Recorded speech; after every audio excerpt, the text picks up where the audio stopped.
Hello, everyone. A very warm welcome to all of you joining us today for exclusive MSB Association webinar. I am Sakshi Ingole and I will be your host for the exciting session. So, before we begin, I would like to take a brief moment to tell you about the MSB Association. So, welcome everyone, and thank you for taking time out of your busy day to join us. Let's fantastic to see you many MSB professionals gathered here, all eager to build a stronger and more resilient businesses. For those of you who might be new to us, MSB Association was founded with a very clear mission to empower MSBs across the UK. We know the challenges MSB face from banking to compliance, and we are here to stand by your side. So, vision, objective, and purpose. So, our vision is to create a robust and trusted community of UK MSBs, a community that's driven by collaboration, underpinned by compliance, and laser focused on sustainable growth. Our objective is to be your voice, supporting you with regulations, banking, and representing your interests directly to the authorities. And at the heart of it all, our purpose is to protect and professionalize the UK MSB sector, making it stronger through powerful advocacy, tailored resources, and strategic partnerships that open new doors for your business. Then, How to series. As a part of our promise to deliver real practical value, we have launched our How to series covering critical topics for MSPs, from risk management to FCA consumer duty, preparing for HMRC audits, or even starting a new currency exchange bureau. We have made it easier for you to navigate the tough stuff, scan the QR, and explore these resources at your fingertip. Let's turn knowledge into your competitive edge. So, first webinar. Our first webinar was held on 10th April 2025. And the topic was how email and mobile verification can customers onboarding cost. So you can scan this QR code to watch the full webinar. Then first members meetup highlight. So if you think it's all just online through webinars and how to series, wait. On 19th June, we hosted our very first members meetup, bringing together MSB compliance experts and industry leaders under one roof. I know many of you here today also attended that meetup, and it was an evening filled with energy, meaningful discussions, and some fantastic new connections. So, here is a quick glimpse, and we can't wait to see even more of you at our future events. So, become a member. So, if you are finding value in these initiatives, just imagine what becoming a full member could do for your business.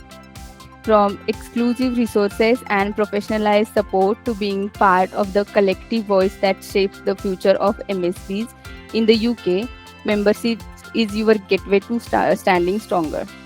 So why wait? Scan this QR code to join us today and let's grow together. So, introducing today's speaker. So now for the highlight of today, I am delighted to introduce our speaker, Mr. Steve Allen, Head of Sales at Clear Junction. The temperature is in the UK are soaring already, crossing 30 degrees Celsius.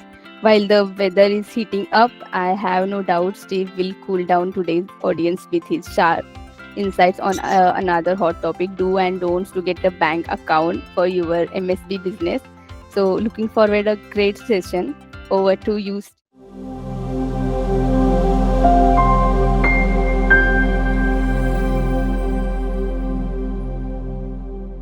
Thank you very much for that introduction, Sakshi. And thanks and hello to everybody who's joined the webinar today. I think looking at the number of people who registered versus the number of people who are online, that's a really high percentage, which you don't get to see very often. So it's really pleasing to see so many people joining who registered earlier. I can see one or two familiar faces from the London office and our Riga office online too. So hello to you guys. But it's really nice to meet people who are part of the wider MSB community. It was only just in this room recently with the marketing team, we were working out, how can we connect a little bit closer to the remittance industry globally and also especially here in the UK. It's a very strong one. So to be on this webinar today is a great opportunity to meet with you guys and discuss. Just reflecting, I had joined Clear Junction this very day 4 years ago. So I've been in the banking market with financial institutions for exactly 4 years. So I'm just about to enter my 5th year. So it's great to be able to sit here. And the purpose of today is really to share some of our experience as a company in Clear Junction, and also my experience, speaking to MSBs directly as a salesperson, really focusing directly into the remittance market and all of the experience that we've had doing that. So myself, I've been in financial services for nearly 25 years now. This slide is a little bit out of date. Originally working at Travelex and Fexco, where I was working in the foreign exchange markets and in deliverable international payments. Did that for mostly 15 years. But like I say, the last 5 years, really been working in the fintech industry, banking fintech businesses. And the last 4 of them I've spent with Clear Junction. Just to give you a little introduction to what Clear Junction are and what we do.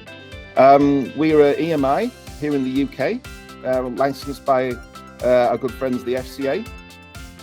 We could, as an EMI, bank individuals. We could provide accounts to businesses and merchants, but we've taken some might say, brave decision to work with the vision of our founder, Dima, into just providing financial services to financial institutions. So we open accounts for financial institutions. We work with licensed companies, and our clients are banks, other EMIs, payment service providers. We work with card acquirers. We work with crypto companies. But the largest, I would say, probably the largest individual sector we're working with right now, and certainly one that's growing the fastest, is the remittance market. And that's why it's exciting to be sitting here today, talking to you guys. Clear Junction, we've got 150 staff across our offices in London, Riga and Poland, mostly. And client-wise, we probably have about 450 financial institutions currently working with us, and we process payments that value something like 1 billion euros every week. So from a volume and a scale point of view, that's quite a substantial flow. And in the remittance market, which we really want to speak about most closely today, is something that we've got quite a number of companies who are registered in the UK, also Canada, and throughout Europe and globally as well, from that side of things. How I see this going is this is an 8-slide presentation, if you like, and interactive between myself and Sakshi. If you have questions and you want to ask a question, if you want to keep that to the end, that's probably the best way of doing it. So I'd like a little bit of an interactive session towards the end where we can answer questions. But if you want to put anything into the chat, let us know where you're from, which countries are represented here. That would be quite interesting. But timing wise, I see us spending about 40 minutes on the slides here. As I say, only 8 slides and we're almost through the first one. So I'll put you out your misery soon, moving on to the second slide in a second. I think you've suffered enough with 2 pictures of me on the screen. But this is where we start the webinar now, and hopefully within about half an hour we'll be able to answer questions from yourselves. Okay, so the first thing Sakshi and I want to cover is really an overview of the remittance market of the UK and Europe, looking at kind of what are the main corridors that remittance and MSB businesses are servicing. From the UK and from Europe. What are the main remittance corridors? What are the mini remittance corridors you can see on here? And kind of like how the market looks at the moment. So Sakshi, have you got a first? Oh, I do apologize. So Steve, can you give us a quick overview of remittance market in the UK and Europe? Yes, certainly. So I'm glad you asked, because this is one of my passions. I did geography at university, so anywhere where I can talk about maps, countries, populations, I'm all for it. So starting with the UK, a little bit different. In the UK, we're on our own little island. We have our own currency, and we have quite a diverse population. Migration is a topic that's has been common to the UK for hundreds of years, or a couple of hundred years at least, but certainly politically now it's also quite a hot topic as well. Within the UK itself, we've got some large diaspora populations. The Indian population is the largest. Looking at a couple of figures we've got here, 920,000 UK residents were born in India, with the Indian heritage population being almost 2 million in the UK. Okay, so that's a real corridor there that you have. After that, Poland, they're the most second largest source of foreign-born nationals that are living and working in the UK. After that, you have Pakistan, 600,000 born in Pakistan, 1.5 million as an ethnic group. And then you go into the Bangladeshi community, 600,000, Turkey, 500,000, Romania and Ireland are high up on that list. And then you drop down into others such as Nigeria, the Philippines, who have like 250,000 approximate numbers of people that are working in the UK. Sri Lanka, that's quite large actually, 400,000. Then Sri Lankan born at half of that number. So there's a lot of distinct single country populations that are living and working in the UK. Ukraine was quite small until 2021, and of course we had an influx of something like 250,000 Ukrainians that came into the UK, obviously with the war, and looking for refuge, and have come over recently. And a lot of the patterns of the UK, if you look at those countries that we've mentioned there, that's dominated by an affinity with language. You have Commonwealth and Empire connections, certainly with India and some African nations there. We've got current labour demands in the UK with leaving Europe and Brexit. That meant that a lot of people who were coming into the UK to work from Europe left, creating a large gap for people to come into the UK and replace those workers on a kind of more permanent basis as well. And there's a lot of demands in the manual labour market, such as agriculture. But really what we're seeing from India, from Philippines, from Nigeria, is a lot of skilled workers who are coming over to work in IT, healthcare, social care, and those kind of professions as well. So that's where we're seeing the difference in the UK, how the UK market is looking.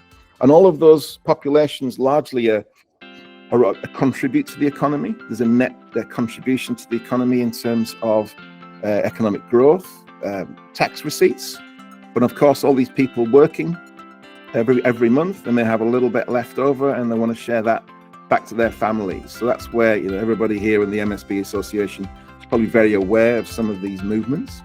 The difference moving into Europe is you've got one single continent, 27 countries, used to be 28, 27 countries, mostly working with one currency. So you've got a lot of migration between countries in Europe, but you don't really have that remittance market like you do in the UK because of a lot of people sharing borders and sharing that currency. But still, you do have those big global north, global south patterns. But also, as we mentioned there, you've got France and North Africa, Poland and Ukraine, you have Germany and Turkey. So there's large dominant country to country flows that exist, as well as a lot of Spanish people in Portugal and kind of vice versa from that side of things. Germany takes a huge number of migrants from outside of the EU. They've taken something like 20% of the flow. That's been quite significant in the last few years. So from that side of things, there's an awful lot of some big numbers there. And I think, if you're looking at what does that mean for the members of the MSB Association, is there's going to be a growth in your marketplace with a growth in these populations that are established more in the EU and the UK. So, you have another question there, Sakshi? No, Steve, at the moment. You can go ahead. Okay. So, challenges remittance companies face. Okay, so this is where we've had the geographer and Steve leaves the room, and the banking as a service sales guy enters the room. So, challenges that remittance companies face. Of all of the industries that we speak to that are in the high risk market, I think I've seen more de-risking of remittance companies and having accounts closed down than I have any other sector.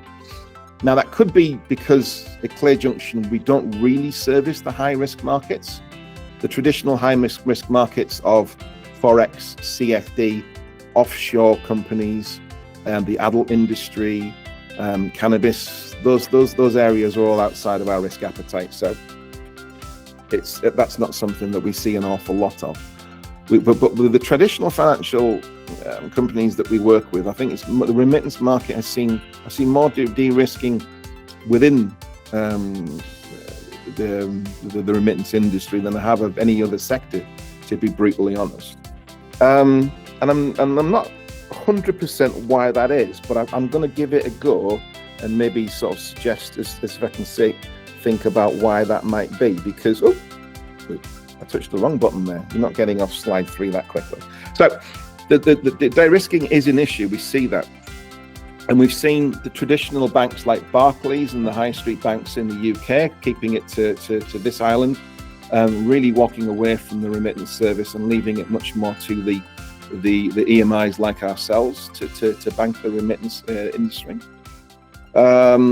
Challenges remittance companies face, well, high onboarding fees and thresholds. If you approach a central bank, a clearing bank for services, you'll find that there are thresholds that they will require from yourself for a monthly amount or an onboarding fee that is quite punitive. That's where Clear Junction, pricing wise, we're quite agile, and I think that's where we're quite strong in giving a pricing rate card that suits the businesses that we speak to. But certainly if you're looking to onboard directly either to the payment schemes directly or to a clearing bank or a central bank, the thresholds can be quite high. And if I take the other 3 aspects of remittance, is that you've got high transaction volumes, but they're low values. And as an industry, the industry describes itself to me very, very regularly, more than any other industry, is that you guys have got very low margins. It's very price focused. So if you turn the table around and say, well, rather than buying the service, think about you onboarding a remittance company. Here's a company coming to you with high transaction volumes. They're low value. They're insisting that they're a low margin industry. You're also offering the banks a large float, because money comes in and really it kind of goes straight back out again. Yeah, that's the model and the float and the flow of the remittance. So the bank doesn't get to enjoy float, which is part of any banking business plan. It's a big part of what they do. And then also, where is this money going? Well, it's coming from people who aren't necessarily, UK nationals. They may have visas, they may not. And it's going to exotic jurisdictions that may or may not be on the bank's appetite list. Some of these destinations could be on the FATF grey list or even the blacklist. So you have kind of, if you think about how remittance is as a desired industry, maybe that answers the top point there, the de-risking by banks. Here you are with a lot of small transactions. That's a lot of work to a bank. You're not offering a float in this part of your business model where they'll enjoy sitting on a lot of client funds for yourself. And then on top of that, the bank's risk appetite will be challenged by some of the destinations that the funds will be going to. So overall, that's kind of one of the challenges of remittance. This is not something that, how we see it at Clear Junction. Yes, we have a risk appetite when it comes to countries. Certain countries, of course, will be off the list. But we really, really want to get involved in the UK-India corridor an awful lot more. We've been supporting the Africa-UK corridor for quite some time.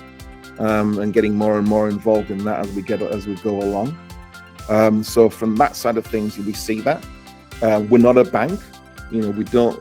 Our balance sheet is not the biggest thing that runs our business. We're very much a business payments in, payments out business. So we love lots and lots of payments. And if they're small, that's absolutely fine. If they're big, also fine. So from that side of things, to give you the Clear Junction angle, that's where we do have an appetite. But I think what remittance companies have seen is certainly with the larger banks, the attitude, the reason why they may be getting turned away and unable to open accounts is literally because of the profile of the industry. Okay. So this moves us on to slide 4. So what are the do's and don'ts of onboarding? If we think about what we've just talked about there's a certain amount of profile. A remittance company, you're not going to change. You have a license to do, a particular kind of payment model. So you're not suddenly going to start to say, well, people pay us money, we sit on it for a month and then we send it out, because you're not having many customers in a short period of time. So that's not going to change. But in terms of how you guys can present yourself, always on the do's, I would make sure that you have, full compliance documentation. It's always great when I speak to a client and they've got a wonderful, very easy to follow fund flow diagram. This is Clear Junction. We want an account with you guys, and this is how we're going to use the account, because that's exactly how my compliance department talk to me. They say, Steve, we've got this application. What do they want to use the account for? What is the purpose of the account? What's coming in and who from, and what's going out and who to, and how will it be used? And if the company itself can explain that really well, and some do, but some don't, that'll really help, how you guys come across. The compliance side of it is one thing. The second thing is how do you operate on a daily basis? Have you got robust controls for fraud, sanction checking, and transaction monitoring? These are really key things. Put yourself into our shoes. You'll be bringing in, transactions that have got an exotic destination, countries that we're not necessarily close to, that we don't understand as well as we might understand, the UK and parts of Europe. Help us, with that, with these side of things, because the worst thing in the world that we want is to create problems with our regulator or our partner banks. And then, of course, minimum licensing, registration standards. Do you working with people like the MSB Association? Are you aware of potentially things that are coming up in the future? Okay. On the don't side, there's some kind of opposites there, but in terms of UBO information, if you have a UBO that's been in the remittance industry for 10 years, really sort of bring that to the top of this, their CV, their experience, share that. That's a really important thing. The importance of ongoing monitoring, transaction monitoring is really key. Don't underinvest in compliance. If you do anything, slightly overinvest in compliance. Okay, and then really, when it comes to compliance, if anybody's on the call who's tried to onboard with me, you'll know that I'll give this speech in every call I do, which is our compliance team are sat there, they're enjoying a coffee, and then bing, here we are, ABC Remittance, want to open an account with us here at Clear Junction. They don't know who ABC Remittance are. They could be anybody. So they start to go through the file.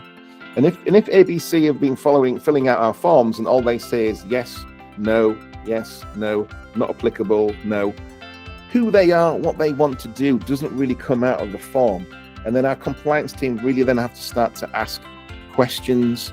And if they feel like they're doing the work and the other company isn't really telling the story, they're thinking, well, what are these guys going to be like in 6 months' time when we've got a compliance question on a transaction? Are these people who are going to be open with us and share information? So I would say, if you're going to spend money on a compliance team, on a system, on a process, these things don't come cheap. So if you are bringing in, some sub or one of the risk checking networks, tell us, on the application, we don't want a book, but just say a couple of paragraphs. Yes, we've got this system, and these are the sanction lists it checks against. So if your compliance team can really say, hey, these are the things we've got and this is what it's going to check against, it's really valuable, because our compliance team think, because what they're looking for is, are they licensed? Great, well, that's a box ticked, but do they understand their responsibilities? Do they understand their obligations as a licensed institution? Are they up to speed with current policies in terms of fraud, and how are they changing their business to react to things like the APP fraud legislation that came into the UK only recently? That was pretty sort of controversial. So from that side of things, that's what people want to see when they're onboarding and come across. So it's having an experienced MLRO. And just one thing I would say, this is kind of me being a little bit cheeky, but a few times I've been on a call with remittance companies and they are very, very, very focused on price. Now, we're all focused on price, but if you're coming to us and saying, look, we need these transactions really, really low, we don't want a monthly fee, we don't want an onboarding fee, it's not going to be massively attractive to myself as a salesperson or my sales team. Okay, so overplaying the price card, and don't forget the previous slide, what we're talking about in terms of the profile of remittance. There's been a few calls where I've left it with a remittance company and I've thought, oof, these guys aren't, we might not be able to meet their expectations on price on that side of things. Do we have a question come through or a hand that went up? You can continue, Steve. Sorry? You can continue. At the moment, I don't have any questions. Oh, okay, great. Sorry, I was miles away and I managed to pick my presentation there. Things have been going ever so smoothly. Let me put my presentation back on. Okay, here we are. So I think we're up to 40 minutes. So as I said, I would try and spend a little bit of time on those first slides to meet the purposes of what this session's about. The second thing about on slide 5 here, so the second thing, the next big challenge for remittance is the cross-border payment challenge. You may have banking, but what if the country that you're trying to settle to suddenly falls off the bank's approved country list? So you've got traditional banks, traditional payout partners that you're working with. That's all fine. Potentially using SWIFT, that's all fine. However, it can be slow, a little bit slow, and really relying on correspondent banking networks to get money across. I mean, I kind of see this as a strength of remittance, because you guys have been doing this for a long, long time. Plenty of companies out there, from Crown Agents Bank. We know about Wise and Revolut have been doing cross-border payments for some time now. In the industry, you also have in Africa, particularly, you have what was MFS Africa, now on Afrique, Flutterwave, those guys, Lemfi, providing really solid cross-border payment challenges. But they are always on the lookout for something better, and they're always on the lookout for redundancy, because things do move around. So it's really, the whole industry is set upon not a rock solid foundation, but a tectonic plate that shifts, and it shifts again with political instability, changes in risk appetite, sanction changes between sovereign states, and that's one of the whole sort of cross-border payment challenges things that you'll see on there on slide 5. But how a Clear Junction addressing that market, and how Steve, it we takes got a question in the chat section as well. It's from Johnny Nixon. He says, as a remittance company expanding into Africa, what should we then first prioritize when choosing a banking or payment partner? So when you're in Africa, what should you be prioritizing? Okay, yes. From that side of things. Well, depending on, number one, who are your clients? Who are you looking to serve? Identify that and make sure you have the compliance. So do you have the right license to service that? What volumes will you be servicing? In the UK, an SPI small payment license will give you, ability to service a market of something like 3 million a month, I believe. So from that side of things, if that's what the volumes that you're looking to service are there, then that's what you would be looking for. If you're looking a little bit more global, not looking to service maybe a UK African diaspora, but something across the UK, Europe, North America, then licensing from the UK may not be as ideal. That's where we see a lot of FinTrack, Canadian licensing companies coming across, okay? And getting accounts here with Clear Junction because they want to service Canada, America, the USA, sorry, and then the UK and also Europe. And these are possible as long as you do have a Canadian market in there as well, because of course a Canadian license with no Canadian traffic is kind of, you're operating almost as an offshore licensed institution there. So I'm assuming yes. Oh, yes. Thank you, Johnny. Thank you. But at the end of this presentation, you'll get my contact details, and if you feel free to reach out, and I can put you in touch with my team or myself for any sort of specific one-on-one chats that you've got for your particular entity. Hello. Sorry to bother you again. There's one more question. It's from Thomas Natsibil. He says, as a startup remittance business with focus to West Africa, what are the advantages in pitching tent with your team? To Clear Junction, I think experience. We are processing huge numbers of transactions into Africa. We have an appetite for that.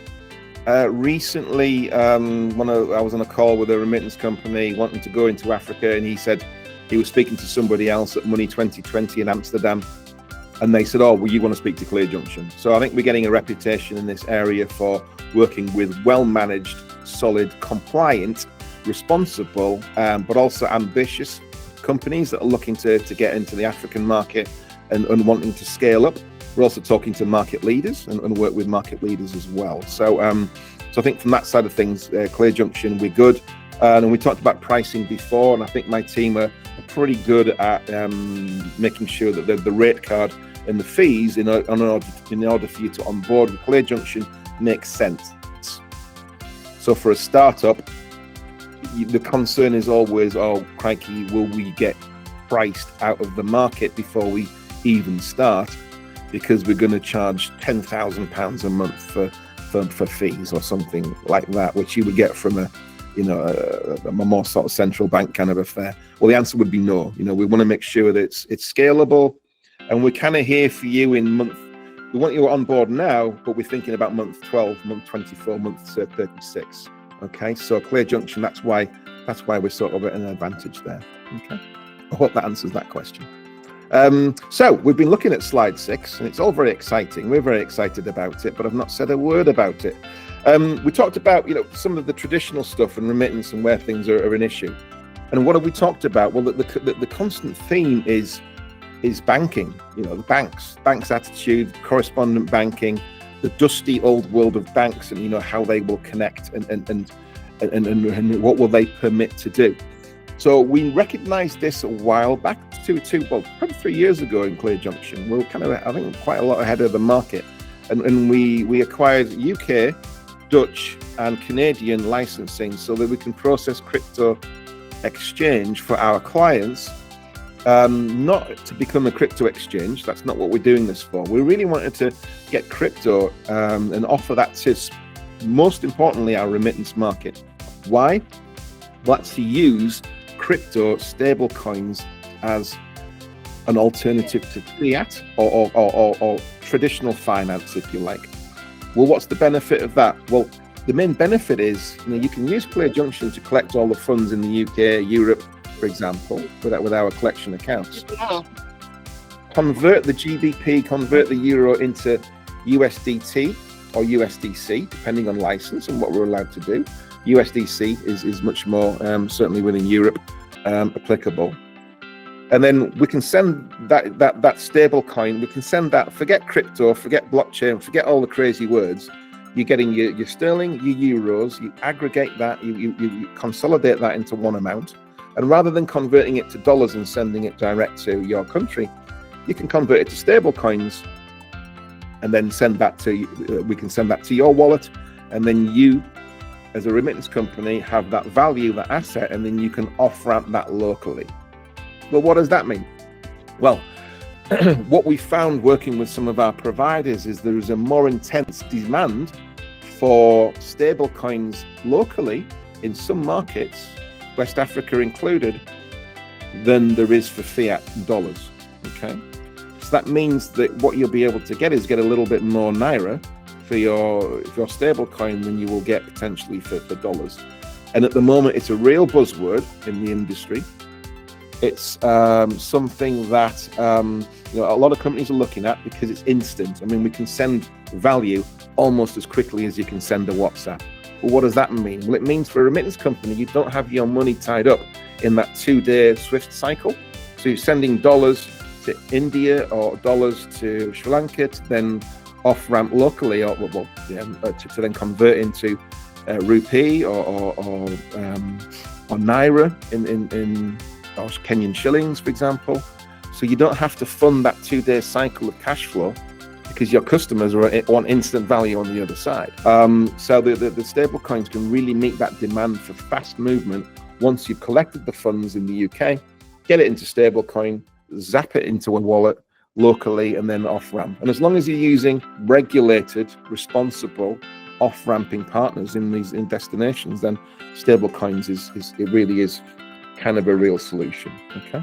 Slide 7, advice for MSBs looking to scale. Now, this wasn't my idea, this slide. I don't mind going off script a little bit at times because I'm not an absolute expert. I'm a head of sales. I'm not a CEO. But what I would say, advice for MSB looking to scale, is the advice I give to any MSB at any stage of their development. And that's looking back to Thomas's question about being a startup. I would say that compliance, understanding, your regulatory and compliance obligations and responsibilities is absolutely key. Understanding your market, and this is where remittance is usually very strong in identifying and servicing its communities here in the UK is one thing, but also just think about what do people want on the other side.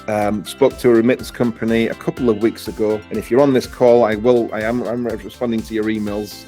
We've had a little bit of back and forth. I will get there, but they're looking to provide banking investment products in Nigeria for people who are based in the UK. So it's not just remittance anymore. It's actually looking at investment products on that side of things. So what else is out there on the other side in that market that will switch on and really make your clients quite interested? And I think those are the most important things. And having long-term banking partners, is a real sort of important part of that. And you can see Femi at Grey. If you look at our website, we work with the guys at Grey for some time now. And what we're doing with Grey, if you look at our case study, is not just doing a remittance model. Yes, it is funds from the global North America traditionally, but UK and Europe. But we are helping people in Africa collect money from these regions as freelancers. So we're giving them accounts.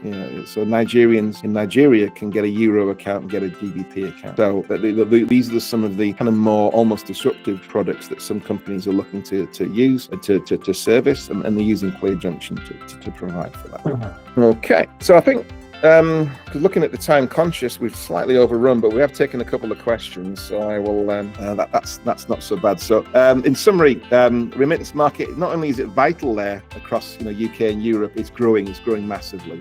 Banking access is complex, and how you work, how you understand where you fit into maybe what a bank wants to see is key. Okay, so preparation on that and how you come across when you onboard is key. Okay. Compliance, we've mentioned it a few times, cannot overstate how important compliance is, and how it works, and what policies you have to help us maintain our goals and our obligations with our own regulators, for example. Looking to the future, stable coins, the speed, the instantaneousness of stable coins are the real asset, as well as also they are not subject to the same discrimination boundaries that the major banks and corresponding bank networks on SWIFT use. So it gives you full global range for where you can send money, which gives remittance companies an awful lot of power. And point 5, we've slipped in a little sales pitch there. So we Clear Junction, we certainly look forward to being able to speak to members of the MSB Association and continue our relationship and journey with the MSB Association, hopefully attend some events, and you know, at any stage, if anybody would like to speak to us, then please do get in touch. We won't be able to put a mail shot out and pepper you with emails after this call, unfortunately, but certainly if you get onto Clear Junction or find me on LinkedIn or one of my team, certainly reach out and we'll be happy to speak to anybody on this call. So Sakshi, I think I've finished my slides now.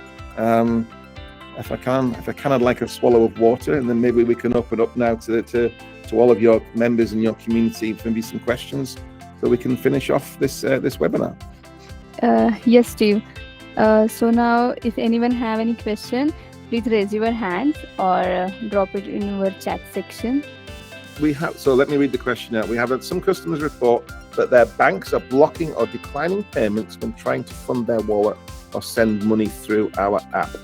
What could be causing this, and how can we work around it to ensure smooth transaction flow for our users? Okay.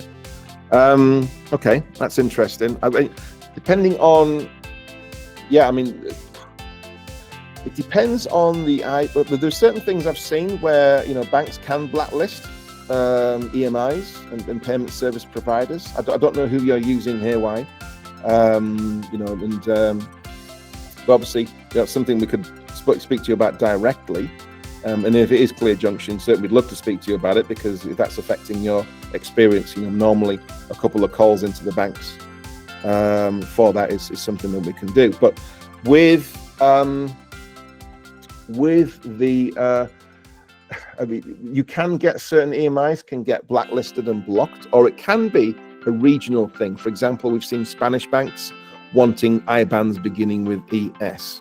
So we have had a little bit of IBAN discrimination at times for certain markets, particularly with crypto clients. Those can be those sort of things. But one of the benefits, I think, of Clear Junction is we're not regulated by a kind of a smaller jurisdiction regulator, where GB IBAN and with the FCA tends to be pretty strong, and we're very integrated into the financial community here. So if we have any problems with a tier one bank, you know, we will get on the phone and discuss. Okay, Hona, can you help for new MSBs registration? I would, for me, I think the MSB Association would be the best for that. Can I help? I'm a salesperson. What do I know about these things? But no, I mean, I think with the MSB registration, I mean, there are plenty of consultants, legal firms, registration companies that are out there. My advice would always speak to, you know, more than one. And depending on the market, there's an active market with FinTrack in Canada, and in the UK. You know, if you're looking to service UK clients, the UK registrations for a small payments license is I think pretty much more straightforward than an EMI, let's just say. But I would say first port of call, Hona, is speak to Sakshi and her colleagues at the MSB Association. I'm sure they've got plenty of resource to help you with that one. And okay, I have a question. Will stablecoin change the future of money transfer businesses?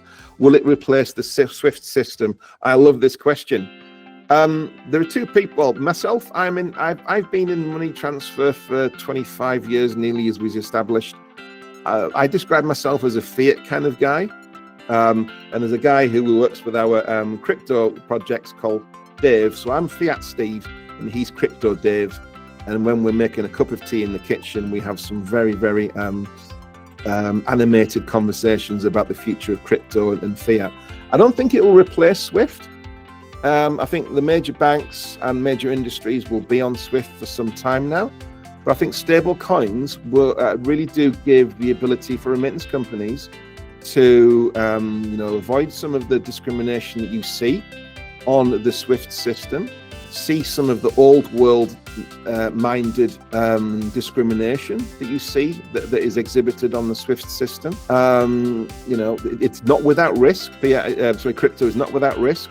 It's adopted by markets that have seen a lot of banking discrimination, and by that I mean gaming and gambling has adopted it quite a lot. Also, with Africa, where traditional finance has not penetrated well enough. The African market has adopted stable coins a lot faster as a region of Earth because of these kind of things. So I think where banking is tough, stable coins will get there first.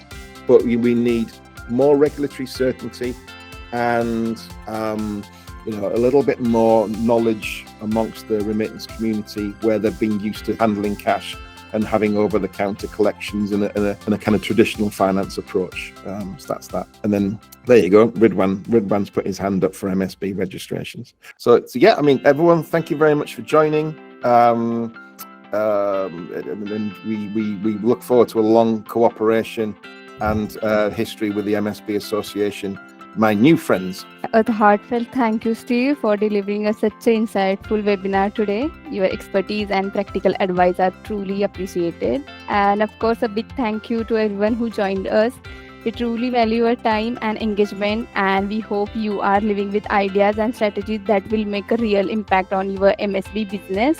And if you found this session helpful and wants to show your support, there is a better way than by becoming a member of MSB Association. Simply scan this QR to visit our website and complete the membership form and start enjoying all the benefits today. So until next time, take care, stay compliant, and have a great afternoon. Thank you, everyone.